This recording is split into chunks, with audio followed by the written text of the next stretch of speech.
Hi Yogi, and welcome to another episode of Asana Lab with me, Oceana. In this class, we'll be covering downward facing dog, Adho Mukha Svanasana. Of course, probably the most commonly practiced yoga posture in our classes, and so I think this video might be slightly longer than they normally are, which is why I'll be leaving some timestamps for you in the description. Essentially, I'll be covering the aim of the pose, the alignment, some modifications for common health conditions and injuries, as well as a few variations that you're very likely to encounter. We'll dive right in and start with the intention of the pose, which really sort of sets the groundwork for how we're going to align ourselves in the pose. So I think most people have this very common misconception that downward dog is all about getting your heels to the ground and stretching the hamstrings in the back of the leg. And I'm really here to tell you that that is not the case. There's many reasons why your heels may never touch the floor in a downward facing dog. And for some of you, I can already hear some dreams shattering. But you know, it's probably the least interesting part of this pose. So that is the one sort of saving grace of that bit of bad news. You know, you might, for instance, have a very high arch on the top of your foot, which would prevent your shin bone from coming far enough forward for your heel to descend. And that is really, for instance, just bone structure. And there's just nothing you can change about that. So there's really no good reason to get too hung up on these minor details that really don't affect the pose a lot. And instead we should focus on what is actually interesting about downward dog. For starters, it is one of the main postures that we use in yoga to build upper body strength. So we're really strengthening the wrists, the entire chain of muscles in the arms, as well as the shoulder girdle, the upper sort of thoracic spine area, and the core body. To a lesser degree, we're also strengthening the hips, the legs, the ankles and feet, which sounds pretty great to me. I think the best part of downward dog is really that it allows you to create some length and space in the spine by drawing the hips up and back. And my personal preference is always to keep the spine in one line. Of course, certain yoga lineages will teach this differently, so bear that in mind. And of course, it is also an inversion, so you will find that your heart is elevated above your head here, which will affect your blood circulation, and of course that is important for certain health conditions.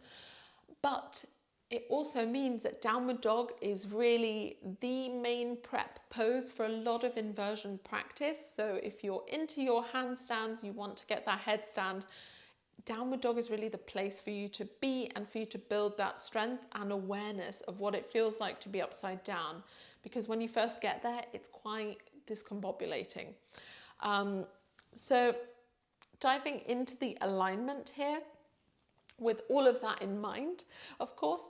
So we always start at the foundations of the pose, which is of course the hands and feet. With the hands, I would highly suggest that if you haven't already seen it, that you watch my video on Hasta, which describes how to correctly engage your hands. I'll link it somewhere up here in the video. And essentially you want to start with the hands either shoulder distance, so directly the wrist coming out from your shoulder blade, or from the shoulder joint rather, or you could have the hands slightly wider. I tend to go for the pinky fingers touching the edges of the mat. And the reason for doing that is really if you have tight shoulders, or if you have a sort of more muscle mass around the shoulders, then you will want to have the hands slightly wider. And sort of in addition to that, one of the main things that you're trying to do with your arms is really to externally rotate your shoulders. So in a more practical sense, you want to try to spin the inside of your elbow forward. Now, you'll notice that for me, that's quite a big movement because I'm hypermobile, but for most people, it's very small. It's sort of maybe 5 degrees. And in order to make it easier for yourself to actually do that external rotation and really feel it in the shoulder joint, you may, again, if you have tight shoulders, you might want to turn your index finger out by about 5 to 10 degrees. And that will make that a lot easier for you. The only time you do not want to turn out your index finger is if, like me, you are hypermobile. Because if you keep your index finger facing forward, it means that your forearm goes into a slight internal rotation, which is what you want. And then you can still externally rotate your upper arm. And the one thing all of us, regardless of mobility levels, will want to do is to keep the elbow unlocked. So that doesn't mean having a great big bend, but you don't want to be jamming into the elbow joint and hanging off your shoulders and elbows and bones. You really want a soft, tiny bend so that you're really asking your muscles to hold you there so that you can build some strength. And if that means you're shaking in the pose because it's hard work, then good for you, because you at least know that your muscles are really getting into it. So that's sort of the main points for the arms. The other things to say are that really one of the sort of things that I very commonly hear yoga teachers say is, they always want you to pull your shoulders down the back. And the problem with that is really that you're sort of over time creating just one pattern in your muscle memory, which is that you're constantly pulling down. You're never building the opposite pattern, which is to push. And realistically, the body actually needs all of that. We need to push, we need to pull, we need to draw down. All of those are valid ways of moving and engaging the muscles. So in downward dog, my personal suggestion is not that you pull your shoulders down. What's actually helpful is that external rotation of the shoulder blades. So if I demonstrate for you briefly, so if I'm not engaging my shoulders, I can lift my fingertips quite high. And what happens is that as I'm doing that, my shoulder blade is really lifting into my ear and my earlobe, and everything is sort of crunching up around the neck, which, isn't a particularly great feeling. But if I externally rotate my shoulder, and you can see I'm really turning my thumb out, then it really limits how far I can push.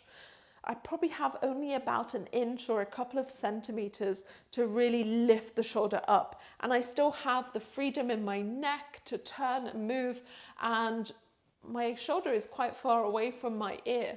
So once you have that foundation and you've externally rotated the shoulder, my personal opinion is you really push the floor away for, all of your life's content, and get those muscles working in that way.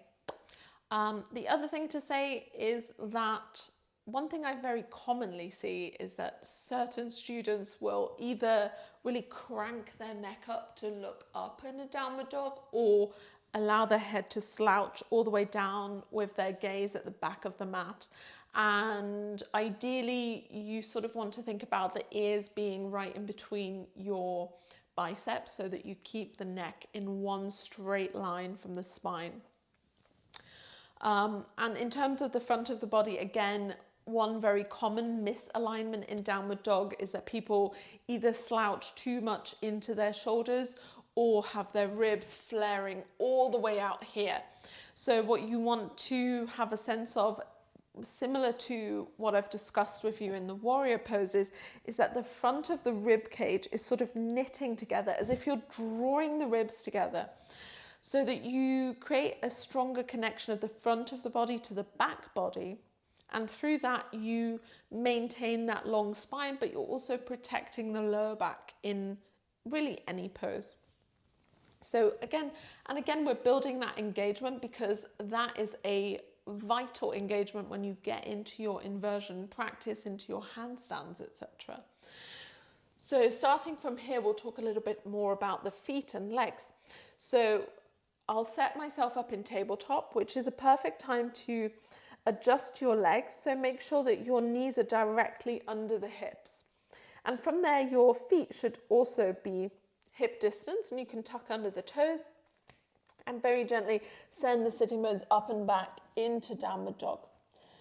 And, you know, very commonly people do ask sort of what is the perfect distance of hand to feet.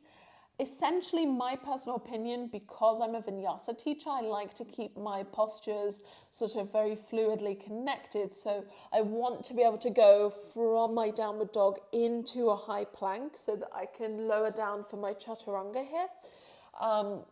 Other yoga schools might beg to differ. And you know, if you come from one of those yoga schools, this might feel like a very, very long downward dog. Now, things that are allowed here is to maybe bend your knees so that you can create length in the spine. You could, of course, not bend your knees but have the heels lifted. You could also be sort of halfway between a high plank and a downward dog. Just anything that allows you to really create length in the spine as opposed to rounding the spine or dipping your shoulders all the way down. Those are the only things you really are trying to avoid here. And in terms of modifications for health conditions, you know, especially if you're a beginner, downward dog can feel like a lot of pressure on the wrists. So you might want to have either 2 yoga bricks, or you could have a sort of hardback book so that you can elevate the hands slightly, which reduces the angle or pressure point on the wrists. So with the hands elevated, you can lift back into downward dog. And, you know, you can use the bricks out the front of the mat the entire practice. And this also will allow a lot of people to get a little bit closer towards the heels reaching the floor if it's something that, you know, you're particularly keen on. But as I said, it's not that interesting. Now, if you, rather than simply feeling a sense of pressure in the wrist, if you're actually recovering from an injury or surgery in your wrist or shoulder joint, then you could practice dolphin pose or forearm dog instead. It sort of has 2 common names. And in my opinion, forearm dog is particularly useful if you tend to predominantly like to practice vinyasa flow. And this will allow you to still have something to do while everyone's doing vinyasas. It's a very easy way to modify. So forearm dog, essentially, you want your elbows to be right in line with the shoulders. You can press your hands, palms facing down into the mat, and you tuck the toes under and send your sitting bones up and back, really pressing the floor away in a lot of the same alignment sort of cues as downward dog here. And you can, for the vinyasas, you can walk the feet back until you come into a low plank on your forearms instead of high plank. So your shoulders are in line with your hips and you're pressing the ground away. And then instead of your cobra or upward facing dog, you can do Sphinx pose. So you simply have to lower your hips down. And on the exhale, you can either go back to forearm dog or you can press all the way back into a child's pose. So that way you can still flow your practice. You just have to make a very, very slight adjustment. And if the reason you don't want to practice downward dog has more to do with high blood pressure, hypertension, or, you know, you feel very woozy in inverted postures, maybe you have a more serious wrist or shoulder injury, then another option is to actually use a wall space. So you'll have the feet hip distance and you sort of want to create a 90-degree shape with the hands at the wall. So you press your hands against the wall, shoulder distance. You might have to slightly adjust the feet here. And you want your hands to be at the same height as your hips. So you're really in one straight line, pressing the hips back, external rotation of the elbows again, and feeling a lot of the very similar actions of downward dog here. The only difference, of course, is that we are not putting as much pressure onto the hands and we feel a little bit less of that weight of gravity. which can actually be quite a nice sensation. Now, in terms of variations, we'll come back into downward dog and discuss. So, sort of one of the main variations that we obviously practice is three-legged dog. And the main difference between three-legged dog and split dog is that here you want to make sure that your top hip is closed. So in my case, I've got the right leg lifted and I'll be thinking really about spinning the right pinky toe towards the ground so that I'm closing the top hip off, and I'm really thinking about lengthening through the top leg. Now in split dog, you bend the top knee and you let the knee open towards the ceiling so the foot starts to drop behind you, and it's really a deep hip opener. And sometimes it's helpful to think that this is a little bit more akin to a dog sort of relieving itself at a lamppost. It's more what you're channeling here. And it's a little bit trickier to keep the shoulders in one line there. One of my personal favorites is actually turbo dog. So you really deeply bend the elbows and then hug them in, which gives you that sensation of that external rotation. And the thing about turbo dog is almost like you're revving the engine of your shoulders here. And finally, there is a downward dog twist. So you could be stepping your feet in just a fraction so that you can reach opposite hand to ankle and have a little gaze underneath the shoulder.